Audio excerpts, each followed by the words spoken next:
નમસ્કાર પ્રેક્ષકો, હું છું શીતલ અને આપ જોઈ રહ્યા છો હેડલાઇન ન્યૂઝ। હરણી બોટકાંડ પછી વડોદરામાં ઘણા બધા ફેરફારો થઈ રહ્યા છે। આજે સવારે એક મોટું કાર્ય થયું કે જે સ્કૂલ વેન અને સ્કૂલ ઓટો રિક્ષાઓ ઓવરવેટ યા ઓવરલોડેડ થઈને જતી હતી તેવી 35 થી 36 વ્હીકલોને ડિટેન કરીને સયાજીગંજ પોલીસ સ્ટેશનની સામે મૂકી દેવામાં આવ્યા। તેના સિવાય આજે સવારના જે છાપામાં જોવામાં એવું આવ્યું કે 20 જેટલી કોર્પોરેશનની એટલે કે સરકારી શાળાઓ છે તેઓને બંધ કરી દેવામાં આવી। તેઓને બંધ કરવાની નોટિસ આપવામાં આવી।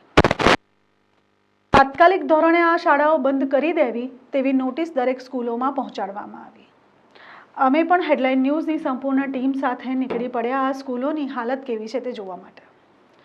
વધુ સ્કૂલો કવર ન થઈ શકી પણ જેટલી પણ સ્કૂલો કવર થઈ એ દરેક સ્કૂલની હાલત કેવી છે તમને આ પાછળ ફોટોઝ અને વિડીયોઝમાં દેખાઈ જશે।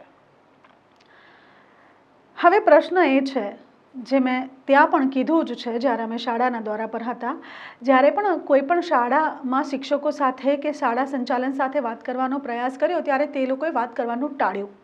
તે લોકોનો કોઈ વાંક નથી, આમ તો સરકારી શાળા છે, સરકારી સ્કૂલના શિક્ષકો છે, તે લોકો કંઈ કરી પણ ન શકે। 12-15 હજારની નોકરી કરતો માણસ કંઈ પણ શું શકે। વાલીઓ સાથે વાત કરી ત્યારે તેઓએ જણાવ્યું કે તેઓને તો કંઈ જાણ જ નથી કે આ શાળાઓ બંધ થવાની છે। હવે જે ગરીબ પરિવાર છે તેઓ સરકારી સ્કૂલમાં પોતાના બાળકોને ભણવા મોકલે કારણ કે ત્યાં પૈસાનો ખર્ચ ઓછો થતો હોય। હવે શાળાની હાલત કેવી છે તે તમારે જોવા જેવું છે। પાછળ આ વિડીયો ચાલી રહ્યા છે તેમાં શાળાની હાલત તમે જોઈ શકો છો। હવે સૌથી મોટો પ્રશ્ન અહીંયા એ થાય કે આ શાળાની હાલત આવી થઈ ત્યાં સુધી કરો છો શું તમે?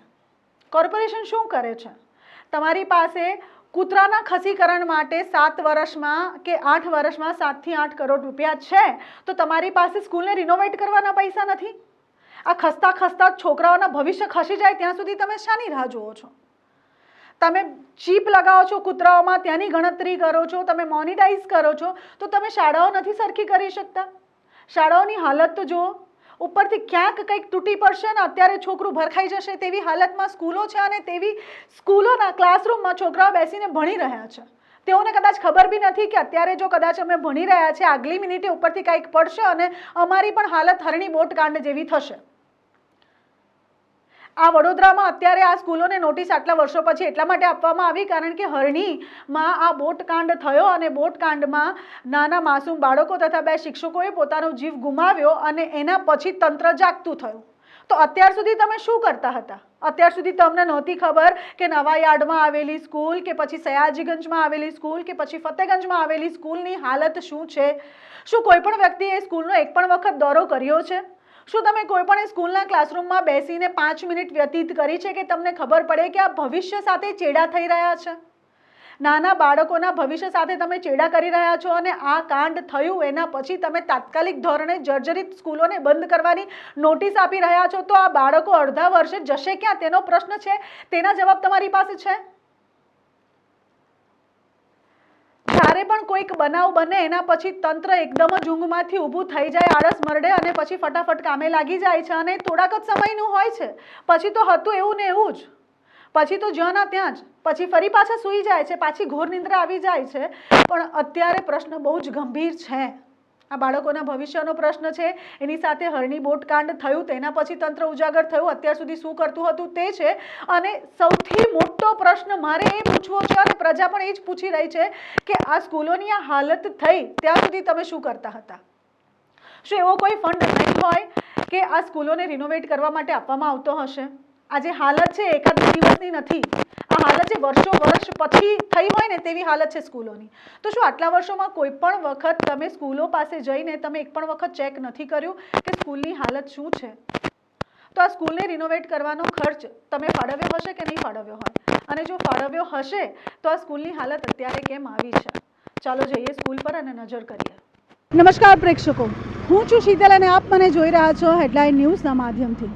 પ્રેક્ષકો, અત્યારે અમે લોકો નવાયાર્ડ વિસ્તારમાં આવેલી લોકમાન્ય તિલક વિદ્યાલયની બહાર છે। હરણી બોટકાંડ પછી હવે એમ લાગે છે કે તંત્ર સાવ જાગી ગયું છે અને એક પછી એક હવે જનતાની જાગૃતિ પછી તંત્ર જે છે તે કામ પર લાગી ગયું છે. લોકમાન્ય તિલક હિન્દી પ્રાથમિક શાળા તથા લોકમાન્ય તિલક ગુજરાતી માધ્યમ શાળા નવા યાર્ડમાં આવેલી છે.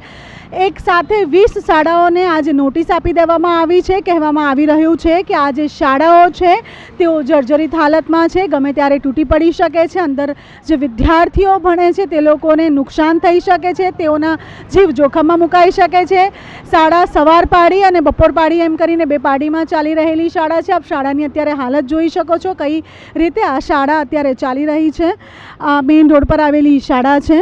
શાળાની અંદર જતાં વાત કરવા માંગતા હતા અમે લોકો, પણ શાળા પ્રશાસન દ્વારા કોઈ પ્રકારનો જવાબ અત્યારે આપવામાં નથી આવી રહ્યો.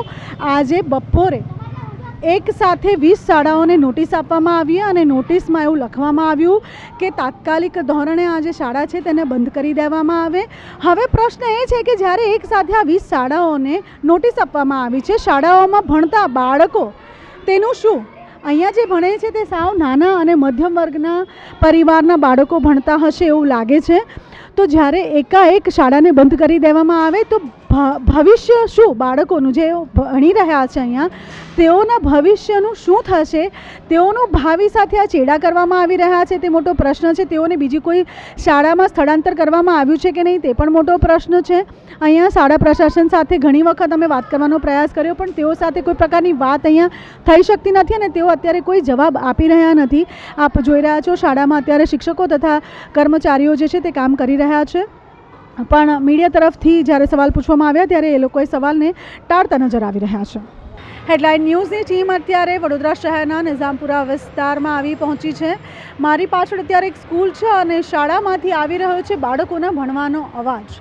પણ વાત એ છે કે આ અવાજ આ શાળામાં હવે વધુ સમય સુધી નહીં રાખી શકે. અત્યારે હેડલાઇન ન્યૂઝની ટીમ આવી પહોંચી છે નિઝામપુરા વિસ્તારમાં આવેલા મહારાણી લક્ષ્મીબાઈ સ્કૂલ પાસે. જે 20 શાળાઓને નોટિસ આપવામાં આવી છે, જર્જરિત હાલતમાં જે 20 શાળાઓ છે જેને નોટિસ આપવામાં આવી છે તેમાંની આ એક શાળા છે.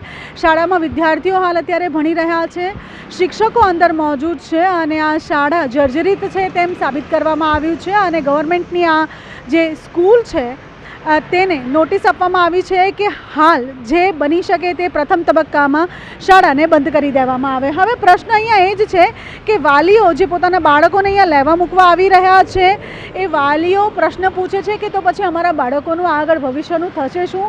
અહીંયા મહિલાઓ બેઠી છે, તેઓ પણ પ્રશ્ન એ કરી રહી છે કે આગળ હવે છોકરાઓને ભણાવવા તો ક્યાં ભણાવવા માટે? સરકારી સ્કૂલમાં જે બાળકો ભણતા હોય છે તેઓ મધ્યમ વર્ગીય હોય છે, તેઓ ગરીબ પરિવારમાંથી આવતા હોય છે, તેઓ પાસે પૂરતું પૈસા નથી હોતા કે તેઓ પોતાના બાળકોને પ્રાઇવેટ સ્કૂલમાં ભણાવી શકે, તેથી તેઓ સરકારી સ્કૂલમાં ભણાવવા મૂકે છે.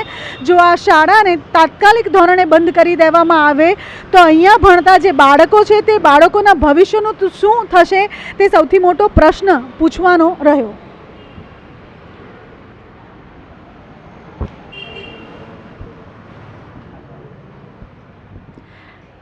આ હોલ દેખાઈ રહ્યો છે શાળાનો, જ્યાં બાળકો સવારમાં પ્રાર્થના કરતા હશે અને જ્યાં બાળકો એકત્રિત થતા હશે અને સવારની પ્રાર્થના ખંડ આ કહેવાય એવું લાગી રહ્યું છે.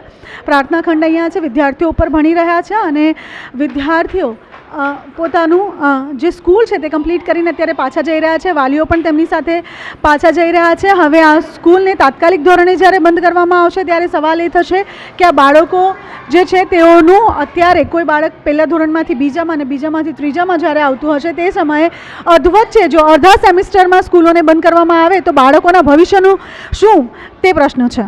કેમેરામેન દક્ષેશ સોલંકી સાથે હું શીતલ, હેડલાઇન ન્યૂઝ વડોદરા.